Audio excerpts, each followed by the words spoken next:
This morning's gospel story features a brilliant attack on Jesus. The leaders ask, is it lawful to pay taxes to Caesar? It's a publicly unanswerable question. If Jesus says yes, he'll enrage the crowds who want to hear movement towards the end of Roman rule. And the people might no longer trust Jesus. But if he says no, well, you can imagine that the Romans would have a problem with that.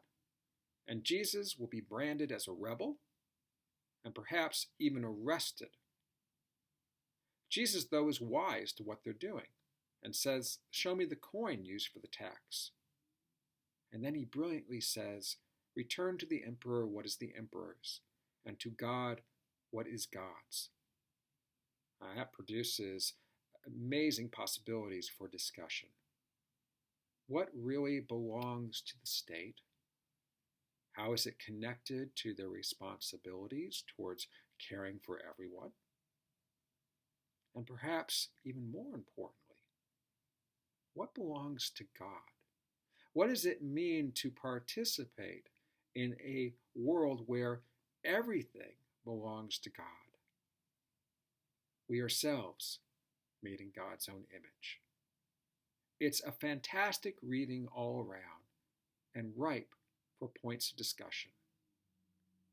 It also happens to be a favorite text for stewardship church focus, as it deals with the giving of money. It's not without danger, though. I certainly want to avoid the idea that giving money to St. Paul's is like paying taxes to Caesar.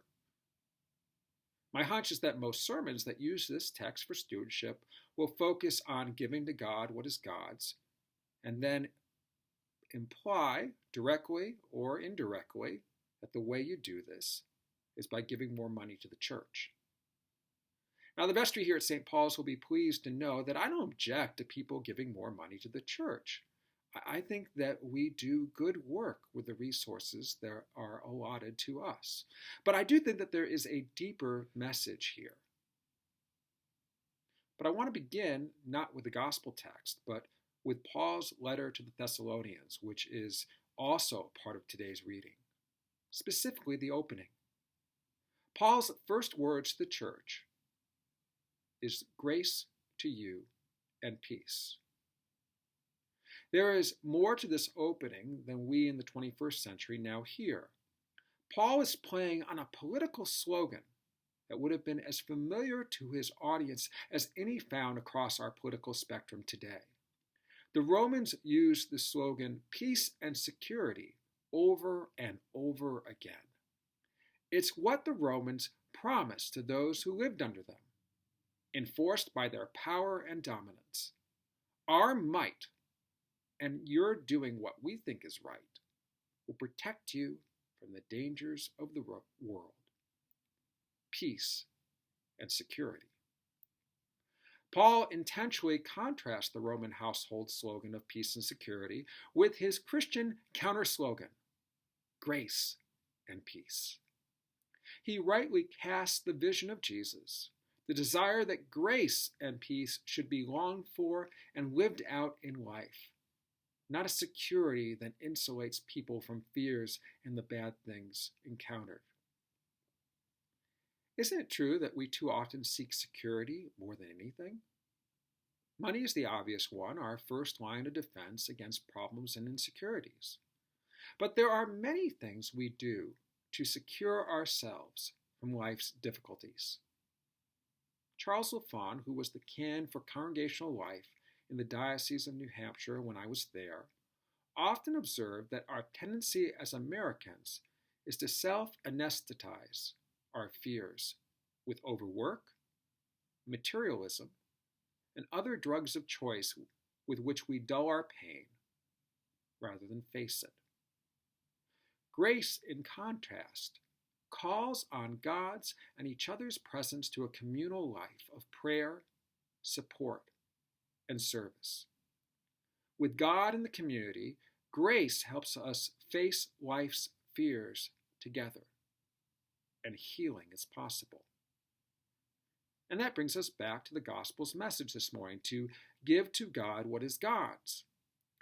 In this community, we do this by giving our time, talent, and treasure. The gift we give is actually to God, given through St. Paul's, and we give it here because we believe that this community reflects the grace of God. It's not the only place that does this, but it is a good place that is faithful to the vision of God. We believe that through liturgy and prayer, we reconnect with God and refresh the soul. In our communal questioning and exploration of life, we develop as human beings, as Christians. By our fun events and our laughter and our play, we seek and experience the joy that is promised. By our listening presence and concern, we care for each other. And by our service to the greater community, be it Salt Lake City, the state of Utah, or out in the greater world, we soothe the wounds caused by hurt and neglect as we work to make God's vision for the world a reality. St. Paul's, even as its buildings remain closed from coronavirus, remains a place where the message of the gospel shines brightly, living out the call to return everything to God, loving God with everything that we are, and loving neighbor as ourselves.